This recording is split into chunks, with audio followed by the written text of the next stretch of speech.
আজকে তেমন কোনো ইফতারি তৈরি করতে ইচ্ছা করছিল না, জানি না আমার অনেক বেশি নুডলস খাইতে ইচ্ছা করছিল। বাসায় ম্যাগি নুডলস ছিল, কিন্তু আমার এই নুডলসটাই খাইতে ইচ্ছা করছিল। বাসার সাথে যেহেতু দোকান, তাই আর দেরি না করে ঝটপট করে এক প্যাকেট নুডলস কিনে নিয়ে আসলাম। জানি নুডলস রান্না করতে কম বেশি সকলেই পারে, নুডলস রান্না করার দেখানোর মতো কিছু নাই, তারপরেও আমি যেভাবে রান্না করি সেটাই দেখাচ্ছি। আর খেতে কিন্তু অনেক বেশি মজার হয়। আমি এভাবে যতজনকে নুডলস রান্না করে খাওয়াইছি সবার কাছ থেকে অনেক বেশি প্রশংসা পেয়েছি, আলহামদুলিল্লাহ। সবাই কিন্তু প্রশংসা করে বলে আমার হাতের নুডলস নাকি অনেক বেশি মজার হয়। যাই হোক, আমি যেভাবে নুডলসটা রান্না করি সেটাই আপনাদের সাথে শেয়ার করি। নুডলস রান্না করার জন্য প্রথমে একটা পাত্রে পর্যাপ্ত পরিমাণ পানি নিয়ে নিয়েছিলাম, আর পানিতে আমি সামান্য পরিমাণ একটু লবণ দিয়ে দিয়েছি। যেহেতু আমি এখানে সামান্য পরিমাণ সবজি ব্যবহার করেছি, সবজির মধ্যে আমি এখানে গাজর আর আলু দিয়ে দিয়েছি। আপনারা চাইলে ফুলকপি, পাতাকপি বা মটরশুঁটিও দিতে পারেন। আমার কাছে যেহেতু সবজিগুলো অ্যাভেলেবেল ছিল না, তাই আমি আর দেইনি। যাই হোক, এখন একটা টিপস শেয়ার করি। নুডলস সেদ্ধ করার শেষে ছাঁকনিতে ঝরিয়ে নেওয়ার পর এভাবে একটু পানি দিয়ে ধুয়ে নেবেন, অবশ্যই ঠান্ডা পানি, এতে করে নুডলস গুলো অনেক বেশি ঝরঝরে হয়। নুডলস সেদ্ধ করার সময় একটু তেল দিয়ে দিলেও কিন্তু নুডলস গুলো ঝরঝরে থাকে। যাই হোক, এবার একটা পাত্রে সামান্য পরিমাণ তেল দিয়ে পেঁয়াজ আর মরিচ কুচি দিয়ে দিচ্ছি। পেঁয়াজ মরিচ গুলো তেলের উপর কিছু সময় ভেজে নিতে হবে।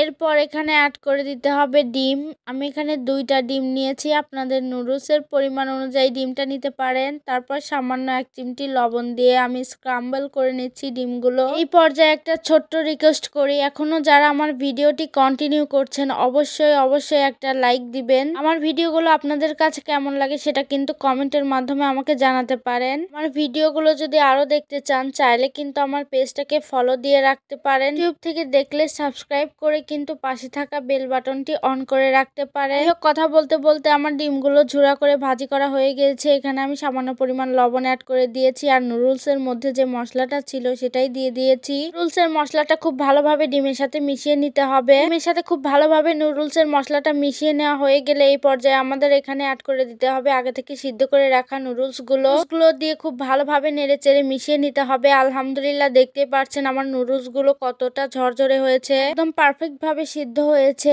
একটার গায়ে কিন্তু একটা লেগে যাচ্ছে না, একদম পারফেক্ট আছে। আজকে নুডলস রান্নাটা অনেক বেশি মজার হয়েছিল, সবাই অনেক বেশি প্রশংসা করেছে, আর আমার কাছেও অনেক বেশি ভালো লেগেছে। কিছু সময় সাধারণ রান্নাগুলো যে এত অসাধারণ লাগে যে কি বলবো। আজকে নুডলসটা অনেক বেশি মজা হয়েছিল, মাশাআল্লাহ। দেখতে যেমন লোভনীয় হয়েছিল, খেতে কিন্তু দুর্দান্ত ছিল। চাইলে আপনিও কিন্তু এই সাধারণ রান্নাটা করে পরিবারের সবার মন জয় করে নিতে পারেন। পরিবারের সবাই এতটাই পছন্দ করবে এই রেসিপিটা। নুডলস পছন্দ করে না এমন লোকের সংখ্যা প্রায় নাই বললেই চলে। কারা নুডলস খেতে অনেক বেশি পছন্দ করেন অবশ্যই কমেন্ট করে জানাবেন।